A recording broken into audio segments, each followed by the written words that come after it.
Uh, so I would say the optimum learning situation um, for students is one where as you've probably been learning, the basic lower level needs have to be met first, and Dr. Posey will review all that with you guys for sure. Just the safety, comfortable, but more than that, in my opinion, there needs to be kind of a relationship with the individual, whether it's kindergartners or high school or college or adult ed. Um, when there's a adult relationship, that really helps that environment to start. But then there's got to be the learning taking place with a mix of modalities, usually direct instruction, but that's really typically strong for the auditory learners when they're just talking. Should have some visual things as well, and then kinesthetic, where you have some movement going around, but then opportunities to share that learning and interact. So I think are really, really important for true learning. But of course, once that relationship is established, it's kind of challenging going at any of that just cold. Mm-hmm. So, and then I think once you have that, so kind of that direct instruction or that using some kinesthetic tools as well, and some of the visual piece, letting students have a very safe environment where you're checking their understanding, where they can venture into the new subject matter and then relate it to something that they're familiar with, but in a safe space. You could have all those other things, great relationship, it involved all the different modalities. And then the first time they venture in, the teacher could be like, what the heck? Where did you get that from? You know, and that would immediately cause them to just break down their learning in that situation. So I think all those pieces are really important. And then especially along the research and everything around teacher clarity, that students are really, really clear on what the learning criteria is or the learning intention. And then the success criteria as well. John Hattie just showed through a meta-analysis, meaning looking at a whole bunch of studies, that when teacher clarity is in really good form, students make much more than a year's growth in just 1 year. So those kind of pieces are really, really important and not easy to do. Yeah, teacher has to be very, very intentional to do that.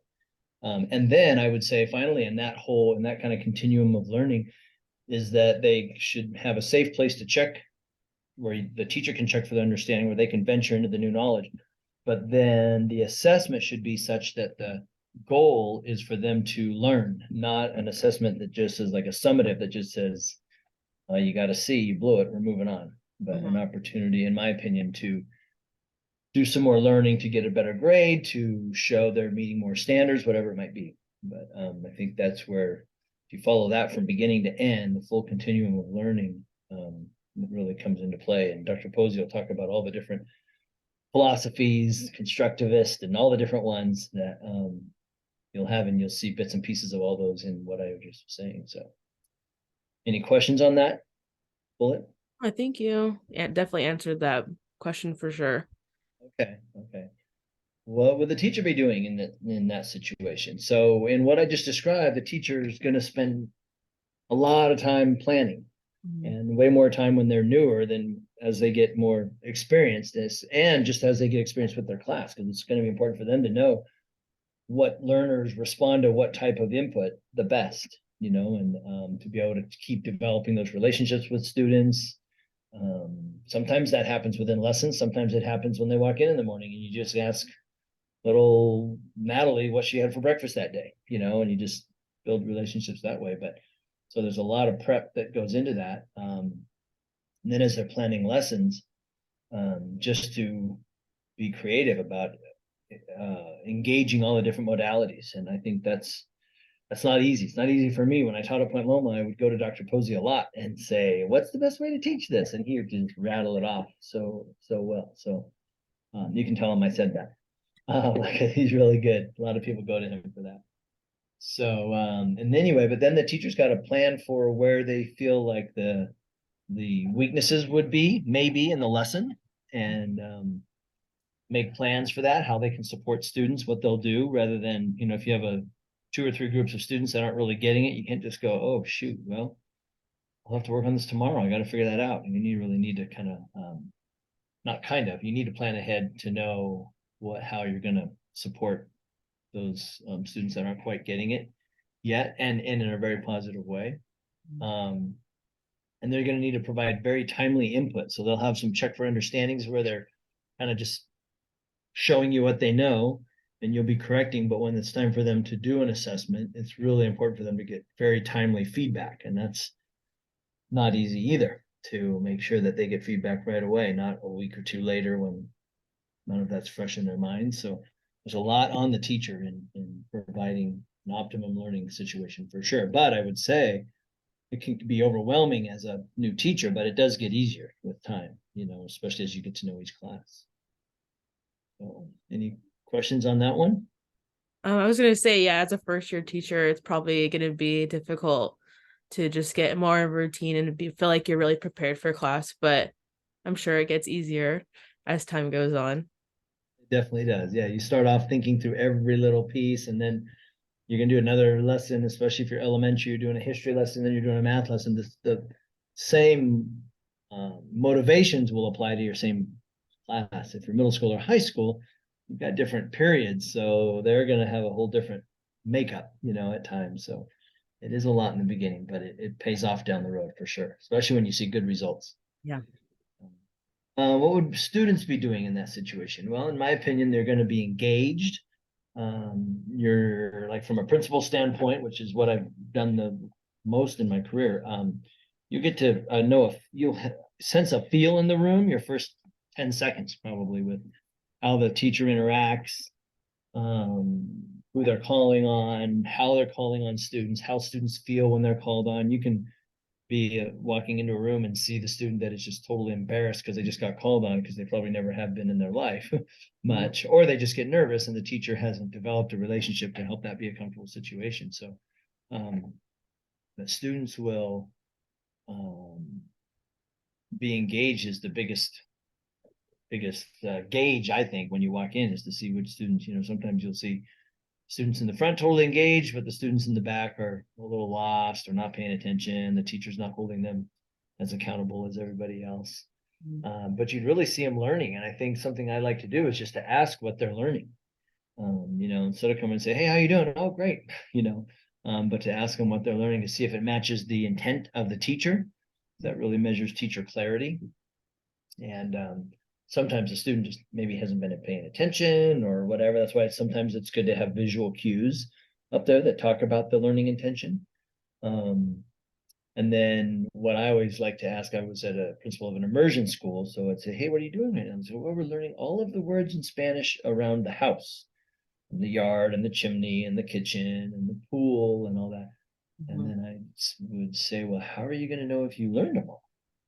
And many times they would say something like, well, the teacher will tell me, like, it's dependent on the teacher. But I would say, wasn't there any other way? But a really good teacher says, you will have mastered these when you get 9 out of 11 of these words right, or 10 out of 11 maybe. Or she may say, we're going to keep going until everyone in this room gets all 11 words out of 11, whatever that could look like. But for students to be aware of that up front is really good, because sometimes they're used to saying, oof, that's a tough one. I'm not going to be able to get that one, but I'll get these other 3 easy ones. And they think that would be good enough. So I think the students just have to be kept aware, just like all of us, right? I mean, even in Dr. Posey's class, he'll be good at setting the stage and letting you know all the expectations and how you get help and how you reach him and all those different things, so that you at least have that peace of mind. Where if you just start it off, here's the assignment, get it done, I'll see you next week, you're like, wait a minute, what do I do? So he's really, really good at that piece.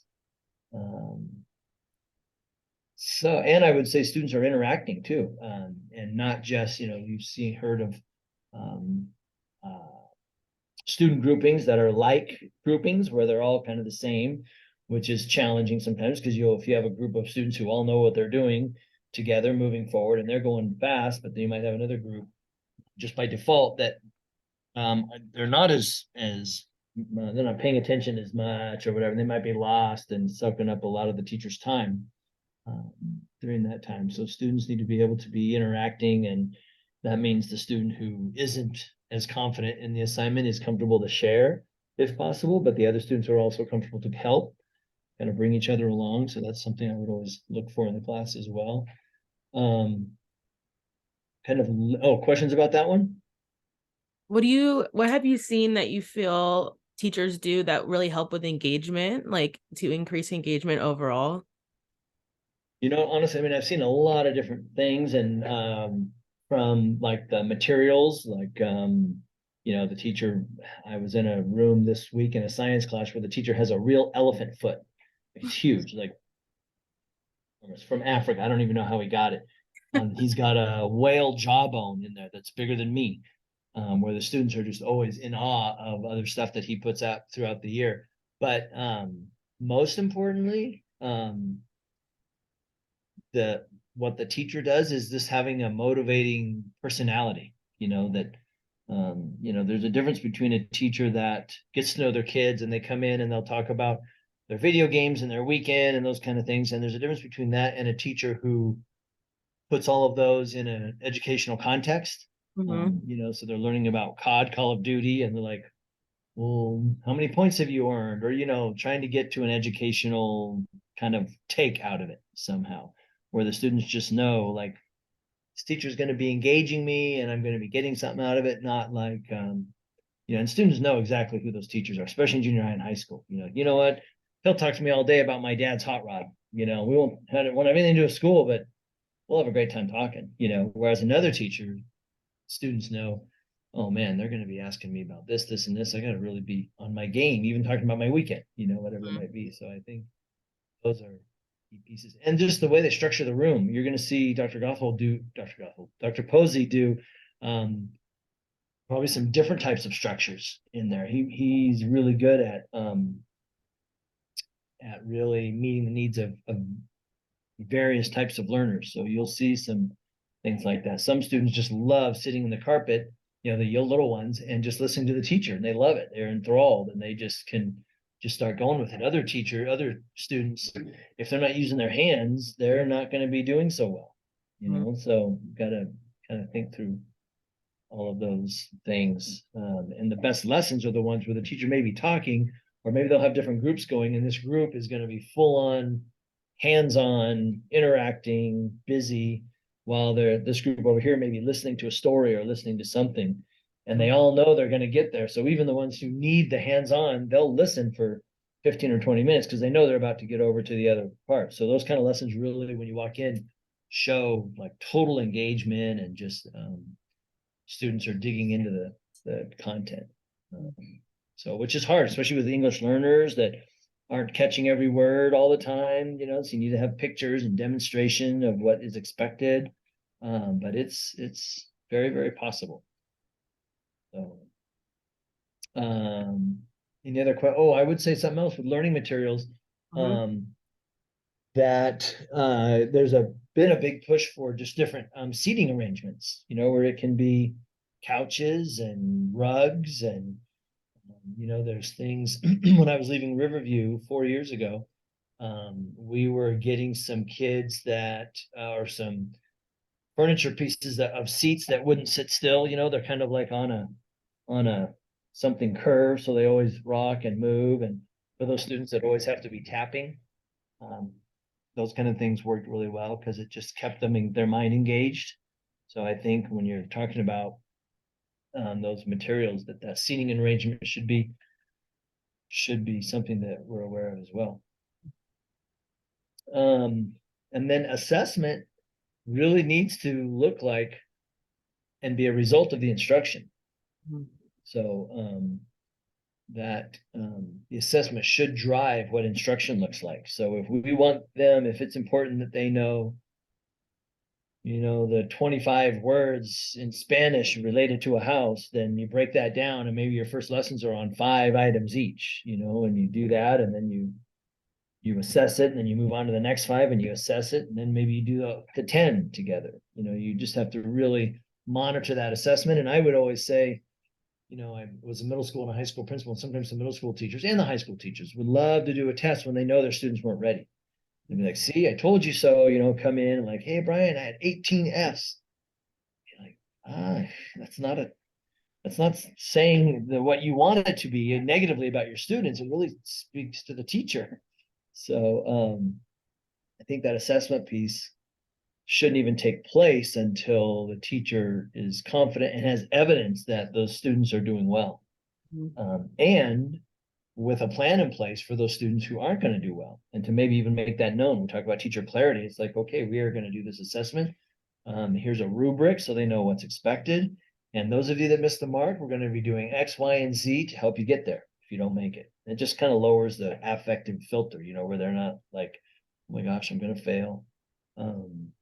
So, and I think that's at the charter high school where I worked, we had teachers that were really, really masterful at that. So students knew going into a test, if they didn't get them all right or get the grade they wanted, the teacher was going to give them an opportunity to come into tutoring, to do some other smaller assessments, and then get another chance to get that test grade again. And many would do it, not all, most for sure that were concerned about their grades, but some still would blow it off. So they just get a low grade. But those that were determined, our teachers would not, it wasn't just a memorization thing. The teachers had to be sure that the student was able to demonstrate the knowledge after the test. And if they were able to do that, they got a better grade. So the assessment piece is so, so important because you could have great instruction, great relationship, students are coming along great. They seem to be doing well and check for understanding, but you have an assessment that is so harsh and punitive that it just destroys the morale in the room. They don't do very well, and there's no opportunity to improve, and they just go on to the next unit. Meanwhile, the student's like, well, I'm a failure. I got an F or a D or a low C, and I really truly know more than that. I just, for whatever reason, didn't do well, whatever it can be. So, yeah, I don't know if I answered all those for you or not, Yeah, but you definitely. I wish they would remember that assessment part in college because I feel like when you go and take a college exam, I feel like professors kind of forget about that whole like, so true. yeah. Absolutely. Yep, they definitely do. No question. It'll be cool to get Dr. Posey's input on all of these areas because being in his class, I was brand new and he offered to let me be in his room when he taught this class that you're doing right now. And it was just the assignments you had to do, the amount of thought and constructing games and kinds of different things to demonstrate what was